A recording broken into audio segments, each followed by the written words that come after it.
और चलिए खबरों की शुरुआत एक बड़ी जानकारी के साथ करते हैं। ब्रेकिंग न्यूज से आपको रूबरू करा दें। अखिलेश यादव ने विधानसभा अध्यक्ष से मुलाकात की है। सतीश महाना से मिले हैं अखिलेश यादव। बड़ी जानकारी लखनऊ से। अखिलेश यादव की विधानसभा में मुलाकात हुई है विधानसभा अध्यक्ष से। लखनऊ से ये बड़ी खबर से आपको रूबरू करा दें। सतीश महाना से अखिलेश यादव ने मुलाकात की। लखनऊ से ये बड़ी जानकारी, जहां विधानसभा अध्यक्ष सतीश महाना से मिले हैं अखिलेश यादव। आपको बता दें कि यह मुलाकात विधानसभा में हुई है। अखिलेश यादव ने विधानसभा अध्यक्ष से मुलाकात की है। बड़ी खबर आपको बता रहे हैं। सतीश महाना से मिले हैं अखिलेश यादव। लखनऊ से यह बड़ी खबर। जिस तरह से विधानसभा का सत्र शुरू होने जा रहा है और उससे पहले जो टकराव की स्थिति बनी हुई है, जिस तरह सपा विधायकों को रोका गया प्रदर्शन करने से, धरना देने से, उसके बाद और भी ज्यादा टकराव की स्थिति बनती नजर आई है बीते दिनों। अब जब विधानसभा का सत्र शुरू होगा तो किस तरह से कार्रवाई रहेगी? माना जा रहा है कि सत्र हंगामेदार रहेगा। और उससे पहले यह बेहद ही महत्वपूर्ण खबर आपको बता दें। अहम मुलाकात अखिलेश यादव ने विधानसभा अध्यक्ष सतीश महाना से की। विधानसभा में ही यह मुलाकात हुई है। लखनऊ से बड़ी जानकारी और मुलाकात की तस्वीर सामने आई है, आपको बता दें।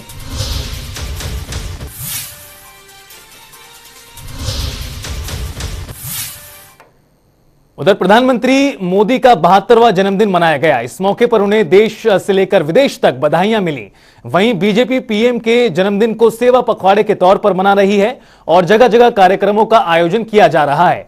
ऐसे में आज लखनऊ में इंदिरा गांधी प्रतिष्ठान गोमती नगर में पीएम मोदी के जीवन पर नमो प्रदर्शनी का आयोजन किया गया। सीएम योगी आदित्यनाथ ने चित्र प्रदर्शनी कहानी भारत मां के सच्चे सपूत का उद्घाटन किया और प्रदर्शनी का अवलोकन करने के बाद उन्होंने वहां पर लोगों को संबोधित भी किया।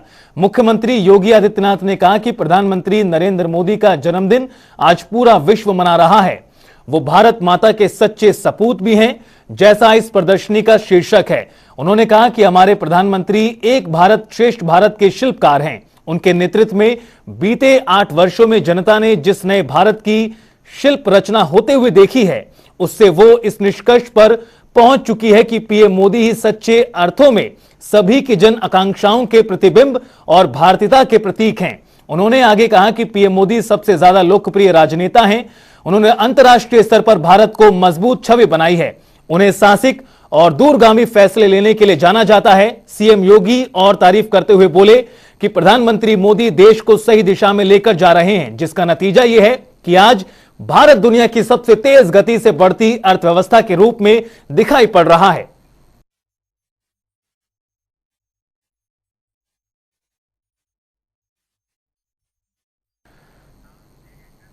प्रधानमंत्री नरेंद्र मोदी के 72वें जन्मदिन के मौके पर बीजेपी आज कई कार्यक्रम आयोजित किए गए। इस क्रम में बाराबंकी में भी आयोजित कार्यक्रमों में भाग लेने राज्य के अल्पसंख्यक मामलों के मंत्री दानिश आजाद अंसारी पहुंचे। यहां उन्होंने उत्तर प्रदेश में गैर सरकारी मदरसों के सर्वे को लेकर जारी तमाम विवादों पर सफाई दी। मंत्री दानिश अंसारी ने कहा कि विपक्षी दलों के लोग मदरसों के सर्वे को लेकर भ्रम पैदा कर रहे हैं। उन्होंने स्पष्ट कहा कि यह सर्वे केवल जानकारी इकट्ठा करने के लिए कराया जा रहा है। हम कहीं भी मदरसों की जांच नहीं करा रहे हैं, हम सिर्फ जानकारी जुटा रहे हैं, यह कोई जांच नहीं है। उन्होंने कहा कि हम मुसलमानों को भरोसा दिलाते हैं कि किसी भी मदरसे पर ना तो बुलडोजर चलाकर उसे गिराया जाएगा और ना ही उसे बंद किया जाएगा।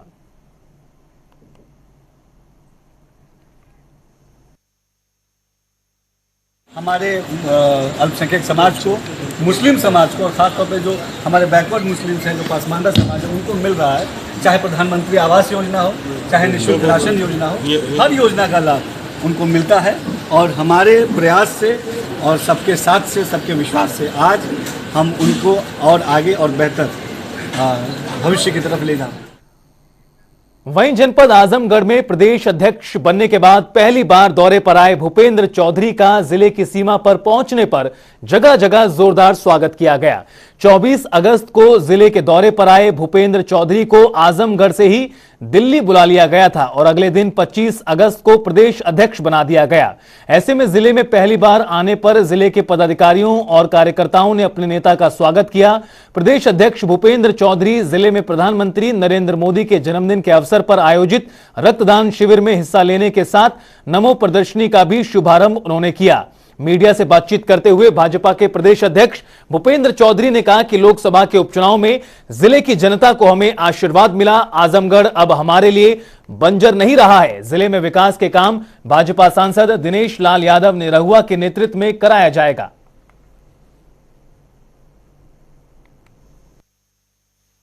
इस लोकसभा क्षेत्र की जनता ने हमें आशीर्वाद दिया है तो हमारा दायित्व है और हम लोग कहीं भी किसी के साथ भेदभाव नहीं करते, लेकिन माननीय सांसद के रूप में दिनेश लाल जी को काम मिला है तो हम उनके साथ मिलकर पूरी पार्टी उनके नेतृत्व में बहुत अच्छे से काम करेगी, विकास के काम करेगी और देश के प्रधानमंत्री जी के नेतृत्व में मजबूती से आगे बढ़ने का काम करेगी। पूरे देश में जहां एक और प्रधानमंत्री नरेंद्र मोदी का जन्मदिन बड़ी धूमधाम के साथ मनाया गया और भाजपा इस पूरे सप्ताह को सेवा पखवाड़े के रूप में मना रही है, तो वहीं आज मुरादाबाद में कांग्रेस की तरफ से प्रधानमंत्री नरेंद्र मोदी का जन्मदिन अपने अलग ढंग से मनाया गया। मुरादाबाद के जिलाधिकारी कार्यालय के गेट पर कांग्रेसियों ने पकोड़े बनाने का आयोजन किया और प्रधानमंत्री के जन्मदिन को राष्ट्रीय बेरोजगारी दिवस के रूप में मनाया। तो वहीं कांग्रेसियों का कहना है कि देश के प्रधानमंत्री जब सत्ता में आते थे तो देश के युवाओं को हर वर्ष 2 करोड़ युवाओं को रोजगार देने का उन्होंने वादा किया था, लेकिन आज का पढ़ा लिखा युवा दर-दर की ठोकरें खाता घूम रहा है।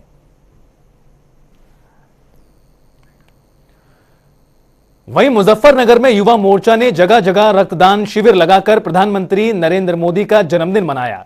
भाजपा युवा मोर्चा के प्रदेश अध्यक्ष प्रियांशु द्विवेदी मुजफ्फरनगर पहुंचे, जहां गांधी टेंट हाउस के मालिक पंकज जैन ने उन्हें अपने आवास पर प्रति भोज के लिए आमंत्रित किया। इस दौरान भाजपा अपने प्रधानमंत्री का आपको बता दें कि जन्मदिन रक्तदान के तौर पर मनाया जा रहा है।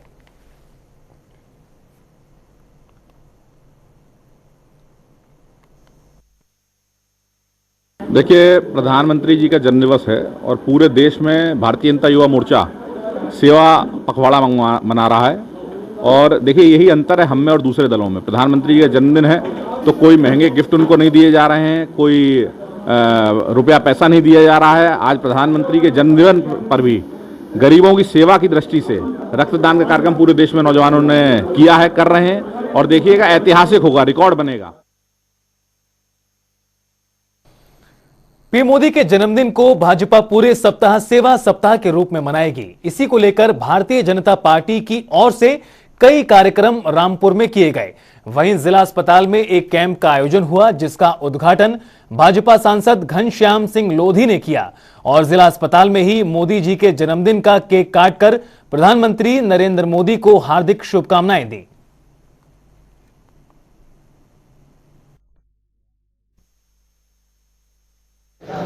सेवा पखवाड़ा के नाम से मना रहा है और मैं समझता हूँ पूरा देश का बच्चा माननीय मोदी जी के गीत गा रहा है, क्योंकि माननीय मोदी जी के जो काम करने का तरीका है, सबको साथ लेकर चलने का जो तरीका है, हर वर्ग इनसे प्रभावित है। प्रधानमंत्री नरेंद्र मोदी के जन्मदिन के मौके पर जल शक्ति मंत्री स्वतंत्र देव सिंह अयोध्या पहुंचे। इस दौरान उन्होंने कई कार्यक्रमों में शिरकत की। स्वतंत्र देव सिंह ने कहा कि जब देश आजाद हुआ तब देश की स्थिति दयनीय थी। देश को आजादी मिली थी, लेकिन आजादी मिलने के बाद जिस दिशा में राष्ट्र को बढ़ना चाहिए उस दिशा में देश आगे नहीं बढ़ सका। देश का सौभाग्य रहा कि सरदार पटेल उस समय गृह मंत्री थे। 1950 में उनकी मृत्यु हो गई और 1950 में गुजरात की धरती पर नरेंद्र मोदी का जन्म हुआ। उन्होंने कहा कि नरेंद्र मोदी ने रेलवे स्टेशन पर चाय बेचते हुए संघर्ष किया और जीवन का संघर्ष करते हुए 7 रेस कोर्स का सफर तय किया।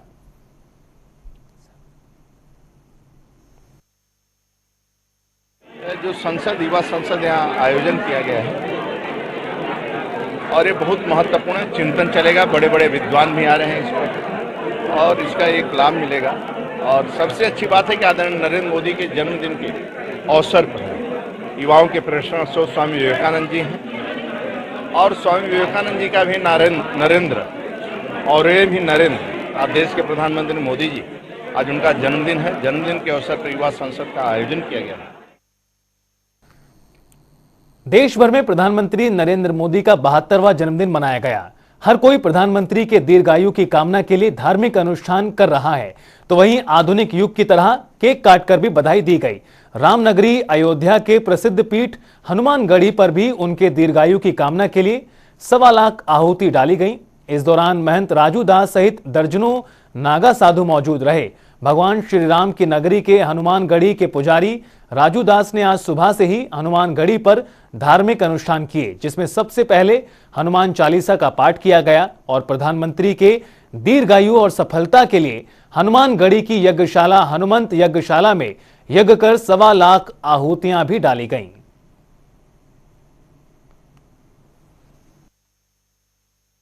देश के यशस्वी प्रधानमंत्री मोदी जी का जन्मदिन है। जन्मदिन के शुभ अवसर पर सिद्धपीठ अयोध्या हनुमानगढ़ी में हनुमत यज्ञशाला में आज स्वस्ति वाचन वैदिक मंत्रोच्चारण के साथ श्री हनुमान चालीसा के साथ आज मोदी जी के दीर्घायु के लिए हम लोगों ने वैदिक ब्राह्मणों के साथ हनुमान जी महाराज की यज्ञ कुंड में यज्ञशाला में हवन करके और प्रार्थना किया हनुमान जी महाराज से कि हे हनुमान जी महाराज, मोदी जी दीर्घायु हों, शतायु हों, जिसके कारण हिंदुस्तान का, भारत का, पूरे देश और दुनिया में अधिपत्य पुनः जो भारत विश्व गुरु हुआ करता था, जो भारत सदैव सर्वे भवन्तु सुखिनः सर्वे सन्तु निरामया की बात करता था, भारत जो विश्व बंधुत्व के साथ काम करता है, जो भारत सदैव पूरे विश्व पे उसका आधिपत्य था, वैसे पुनः स्थापित हो। पीएम मोदी के जन्मदिन के मौके पर सफदरजंग अस्पताल में रक्तदान शिविर का आयोजन किया गया। पीएम मोदी के 72वें जन्मदिन पर केंद्रीय स्वास्थ्य मंत्रालय ने 17 सितंबर से 1 अक्टूबर तक स्वैच्छिक रक्तदान का मेगा ड्राइव शुरू किया है। देश में राष्ट्रीय स्वैच्छिक रक्तदान दिवस 1 अक्टूबर को मनाया जाता है।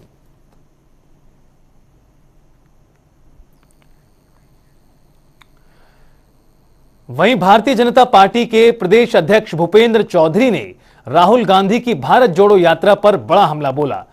उन्होंने कहा कि राहुल गांधी को अपनी यात्रा पाकिस्तान से शुरू करनी चाहिए थी, क्योंकि देश उनके दादा परदादा के समय में टूटा था। अब इसको जोड़ने की बात करने वाले को देश की एकता के लिए काम करना चाहिए। आपको बता दें कि कांग्रेस सांसद और पूर्व अध्यक्ष राहुल गांधी ने लोकसभा चुनाव 2024 से पहले भारत जोड़ो यात्रा की शुरुआत की है। इस यात्रा के जरिए वो लोगों से कनेक्ट करने का प्रयास कर रहे हैं।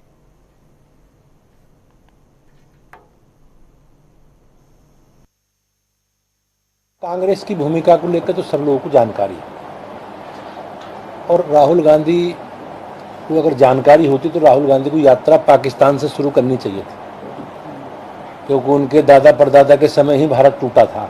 उसके बाद तो भारत का कोई विभाजन हुआ नहीं, तो किस भारत जोड़ने की बात कर रहे हैं जी? वो कन्याकुमारी से वो यात्रा निकाल रहे हैं। अगर उन्हें थोड़ा सेंस हो तो उन्हें कराची से यात्रा निकालनी चाहिए, ढाका से यात्रा निकालनी चाहिए, क्योंकि वो हिस्सा टूटा ना हिंदुस्तान से। सरकार मदरसों के आधुनिकीकरण के लिए और बेहतरी के लिए और बेहतर तकनीक इस्तेमाल के लिए हम लोग सर्वे करा रहे हैं। वहीं निषाद पार्टी के राष्ट्रीय अध्यक्ष और कैबिनेट मंत्री संजय कुमार निषाद बरेली पहुंचे। इस दौरान संजय कम्युनिटी हॉल में मंडल स्तरीय कार्यकर्ता सम्मेलन में शामिल हुए। बता दें कि जहां संजय निषाद ने राजीव गांधी को अपने पार्टी के नेताओं का कार्यकर्ताओं को संभालने की नसीहत दी, और क्या कुछ कहा संजय निषाद ने, सुनाते हैं।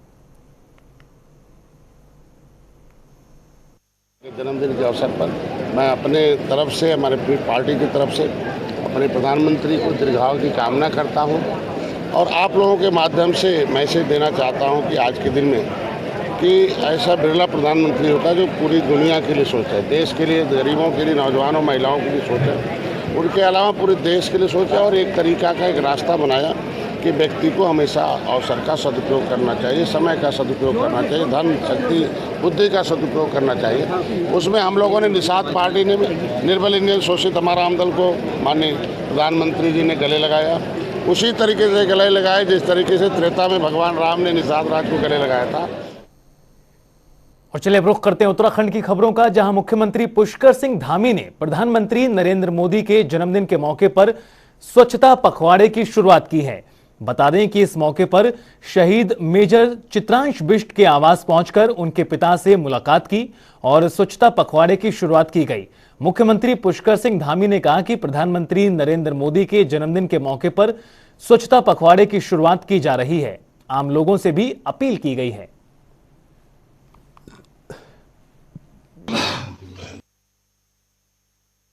पूरे उत्तराखंड के अंदर उनके आज जन्म दिवस से लेकर अगले 2 सप्ताह तक एक पखवाड़ा, सेवा पखवाड़ा के नाम से मनाया जा रहा है।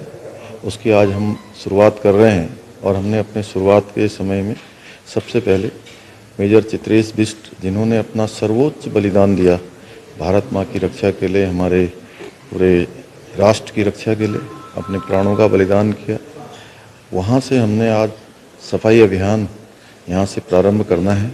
यहाँ से हम प्रारंभ करेंगे और उसके बाद संपूर्ण प्रदेश के अंदर लगातार अगले 14 दिनों तक अनेकों सेवा के काम संचालित होंगे। वहीं गैरसैंण सत्र को लेकर पूर्व मुख्यमंत्री त्रिवेंद्र सिंह रावत ने सरकार से कैलेंडर जारी करने की मांग की है।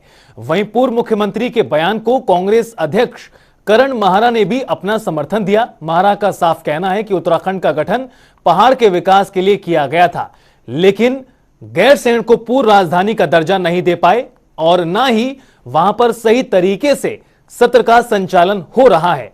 ऐसे में हमारी भी सरकार से मांग है कि गैरसैंण में विधानसभा सत्र को लेकर कैलेंडर जारी किया जाए, जिससे सरकार के साथ अधिकारियों में भी इस बात की पुख्ता जानकारी रहे कि सत्र गैरसैंण में कब आयोजित होना है।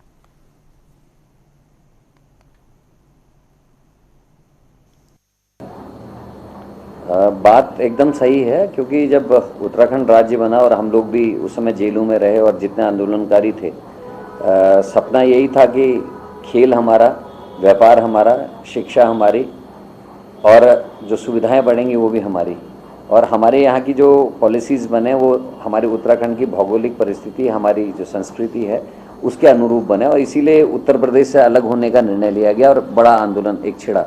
लेकिन जब गैरसैंण में ग्रीष्मकालीन राजधानी बनी तो कम से कम ग्रीष्मकाल में सत्र वहाँ चलना चाहिए था। दुर्भाग्य है कि उत्तराखंड में खाली भराड़सैंण में विधानसभा चलने तक ही सीमित नहीं है, जो सबसे कम अवधि तक, कम से कम मिनिमम जितने दिन विधानसभा चलनी चाहिए वो भी इस राज्य में नहीं चल रही, जिसमें केवल 70 विधायक हैं। वहीं प्रदेश भ्रमण पर चल रहे भाजपा प्रदेश अध्यक्ष महेंद्र भट्ट कुमाऊं की काशी बागेश्वर पहुंचे। बागेश्वर पहुंचकर प्रदेश अध्यक्ष महेंद्र भट्ट ने रक्तदान शिविर में प्रतिभाग किया। उसके बाद मंडल सेरा में स्थित भाजपा कार्यालय पहुंचे। भाजपा कार्यालय में बागेश्वर जिले के गांव से आए भाजपा कार्यकर्ताओं ने प्रदेश अध्यक्ष का स्वागत, अभिनंदन किया। प्रदेश अध्यक्ष के साथ मौके पर अल्मोड़ा संसदीय क्षेत्र से सांसद अजय टमटा, कपकोट विधायक सुरेश गढ़िया, भाजपा जिला अध्यक्ष शिव सिंह बिष्ट भी मौजूद रहे।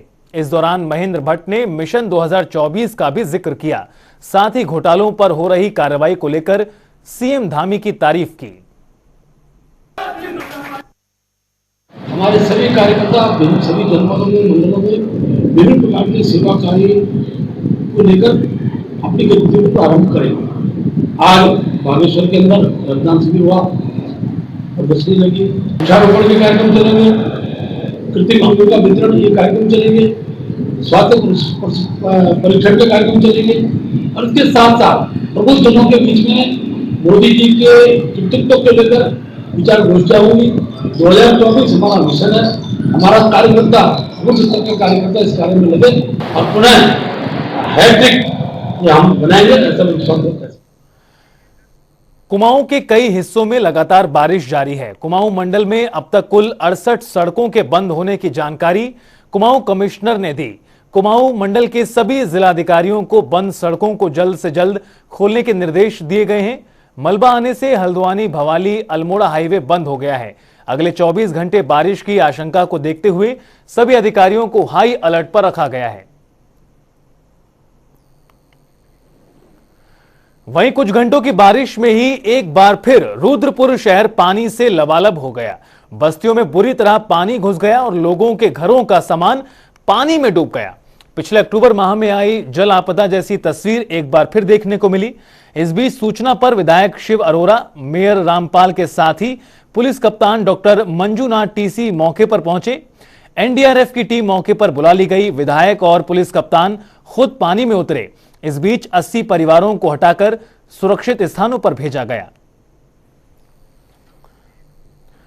वहीं उत्तराखंड में मौसम विभाग ने 48 घंटे के लिए रेड अलर्ट जारी किया है। रेड अलर्ट जारी होने के बाद प्रदेश सरकार ने केदारनाथ यात्रा को एक दिन के लिए रोका।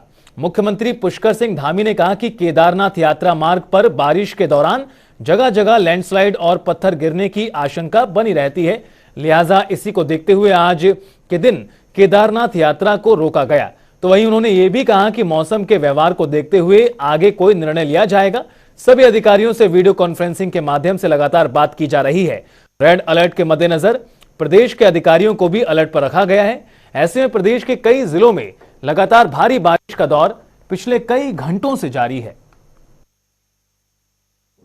केदारनाथ की यात्रा को एक दिन के लिए रोक दिया गया है, क्योंकि मौसम विभाग ने जो भविष्यवाणी की है उसके अनुसार अभी जिस प्रकार से बारिश होने की संभावना है उससे जगह जगह पर हमारे पत्थर गिरने का और भूस्खलन का एक खतरा पैदा हो जाता है, इसलिए यात्रा रोकी है। बाकी एहतियात के तौर पर लगातार वीडियो कॉन्फ्रेंस से सभी अधिकारियों से बात हुई है और सभी को रेड अलर्ट मोड में रखा गया है कि कहीं पर भी कोई भी आवश्यकता पड़े तो उस आवश्यकता अनुसार तत्काल रूप से उस पर निर्णय लिया जा सके। इसी के साथ फिलहाल इस बुलेटिन में इतना ही। आप देखते रहिए जनता टीवी।